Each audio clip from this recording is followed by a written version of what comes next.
all the great things in other high achievers' lives, all the reasons that these successful people that you look up to, that you aspire to be like, are the way they are, have all come from a place of being uncomfortable. That's just a fact.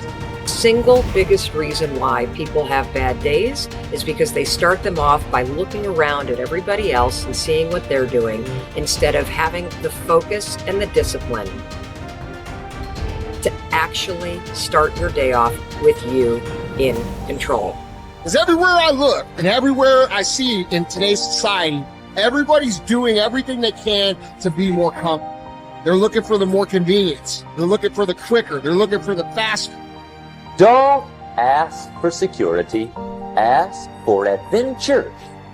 And see, it's not important how long you live. What's important is how you live. I think people are always looking for some sort of, remedy or some shortcut that's going to make them be able to do things that are hard easier. But no, they're hard things for a reason. So they're going to be hard. If they were easy, everyone would do them. We go through life trying to seek security and not coming outside of our comfort zone, and we take most of our stuff with us to the grave. Ask yourself, what's blocking you? What's preventing you from acting? Why don't you have the courage to handle that? Why won't you face that?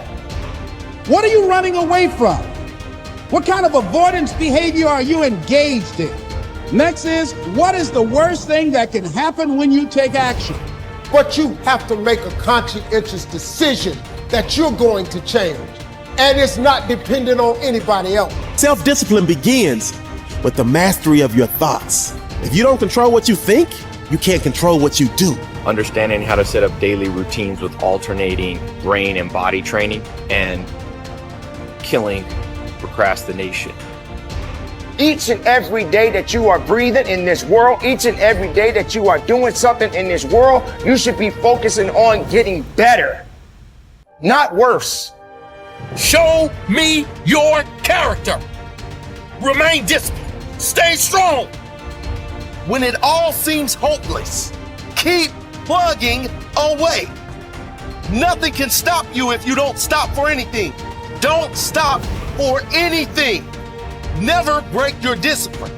Remain faithful to yourself and your vision. You should be understanding that, hey, I can't be this same person on a day in, day out type of way. I got to keep focusing and going further and going harder and going stronger and pushing myself until there's nothing else left to push forward. Okay, so let's say you pick a level of competition where you're always winning. It's like, well, all that means is you've picked the wrong level of competition. Yes. Because, let's say you're a grandmaster chess player and all you do is play amateurs, and every night you go home and congratulate yourself on what a genius you are because you just stomp these people left, right, and center. It's like, you're not a genius, you're a dimwit. Right. What you should be doing is playing people who are beating you as much as you can tolerate. Right. So maybe that's 40% of the time, maybe it's 60% of the time. But that way, because to be a winner, you want to be disciplined, you want to know what you're doing, and then you want to be on the edge where your skills are being developed. And if you're going to be on the edge where your skills are going to be developed, you're at a place where losing is always a possibility, because otherwise you're not pushing yourself beyond your current capacity. And so one of the things that I've outlined in 12 Rules for Life is a theory of meaning.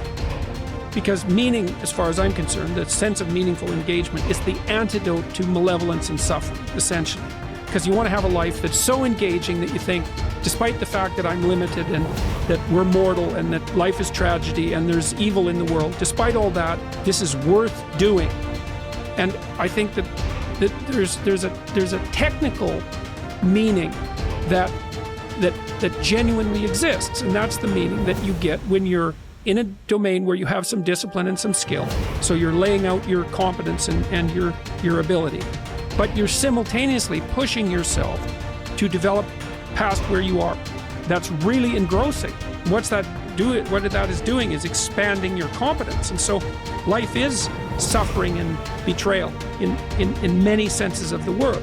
But you can adopt a way of traversing through life that is more powerful than the tragedy and the malevolence. It is hard to have the success you want. It's hard to have a jet and freedom and extra houses. And it takes hard work and it takes time.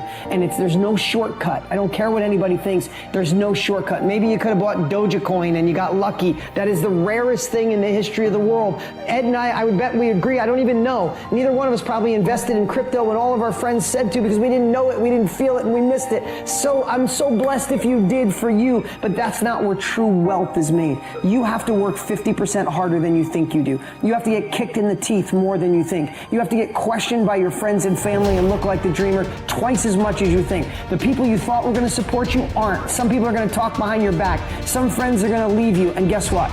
It's worth every freaking penny. It's worth every moment, every disappointment. There was a gentleman named David Kekich. I met him. He was paralyzed from the neck down. And not always paralyzed. I think it was a jogging car accident. And he had these Kekich credos. It was like a business card that folded out.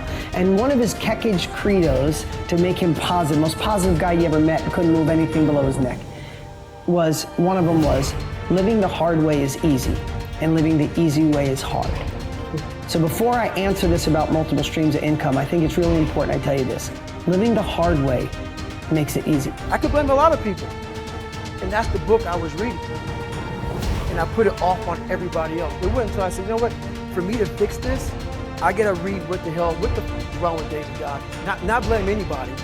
Read my book and say, okay, I'm afraid of my shadow. How can I overcome that? Go in the military, get your ass kicked, do things you hate to do, be uncomfortable every day of your life. Roger that. I'm not the smartest kid in the world. Okay. Instead of somebody saying, oh no, you're smart. No, don't say that to yourself. I said to myself, no, I'm a dumb motherfucker. Okay, roger that. How you get smarter? Educate yourself. So the things that we run from, we're running from the truth. We're running from the truth, man. So the only way I became successful was going towards the truth. As painful and as brutal as it is, it changed me. It allowed me to become, in my own right, who I am today. If you do what other successful people do over and over again, nothing can stop you from eventually enjoying the same rewards that they do. But if you don't do what successful people do, nothing can help you. Success is not an accident. Sadly, failure is not an accident either. You succeed when you do what other successful people do over and over until these behaviors become a habit.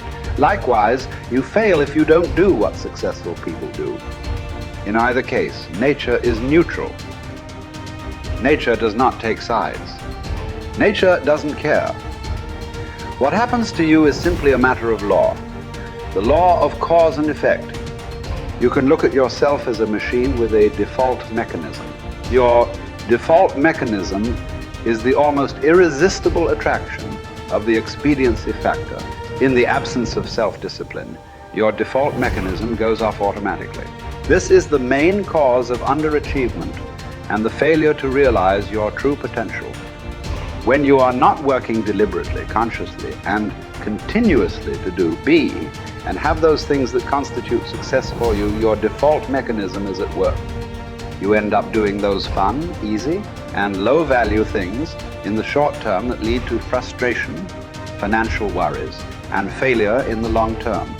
One of the most important requirements for success, once you have decided what it is that you want, is the quality of willingness.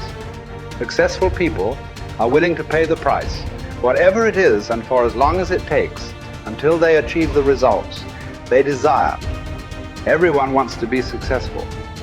Everyone wants to be healthy, happy, thin, and rich. But most people are not willing to pay the price. Occasionally, they may be willing to pay the price, but they are not willing to pay the whole price. They always hold back.